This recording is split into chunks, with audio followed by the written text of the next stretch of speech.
మన హయాంలోనే 3 పోర్టులు కడతా ఉన్నాం. మీ అందరికీ కూడా తెలిసిందే.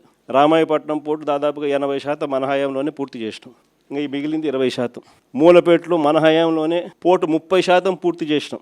ల్యాండ్లు పూర్తి చేసినాం, పర్మిషన్ పూర్తి చేసినాం, ఫైనాన్షియల్ క్లోజర్ పూర్తి చేసినాం, డబ్బులకు ఇబ్బంది లేకోకుండా దానికి సపరేట్ బ్యాంక్ అకౌంట్ క్రియేట్ చేసి సపరేట్గా దానికి లోన్ శాంక్షన్ చేసి సపరేట్గా దానికోసం చేసినాం. మూలపేట అయినా, రామాయపట్నం పోర్ట్ అయినా, లేదా మచిలీపట్నం పోర్ట్ అయినా, మచిలీపట్నం కూడా 30% పూర్తి అయిపోయింది మన హయాంలోనే. ఈ రోజుకి 2 ఏళ్ళు అయిపోయింది. అన్ని చోట్ల పనులు ఆపేసినాడు. వీళ్ళకి సంబంధించిన వాళ్ళకి సబ్ కాంట్రాక్ట్, వీళ్ళకి సంబంధించిన వాళ్ళకే వాళ్ళని తప్పించి కాంట్రాక్ట్, వీళ్ళకి సంబంధించిన వాళ్ళకి కాంట్రాక్ట్లు ఇప్పించుకోవడంతో కనీసం అదన్న పనులు జరుగుతున్నాయంటే లేదు, అది కూడా అయిపోయినా. ఏమంటే తొందరగా పని అయిపోతే జగన్ క్రెడిట్ వస్తుంది కాబట్టి పనులు ఆపి ఆడ చుట్టుపక్కల భూములు మళ్ళీ వీళ్ళ మనుషుల చేత కొనుగోలు చేయించే కార్యక్రమాలు మచిలీపట్నంలో వాళ్ళు మొత్తుకుంటున్నారు.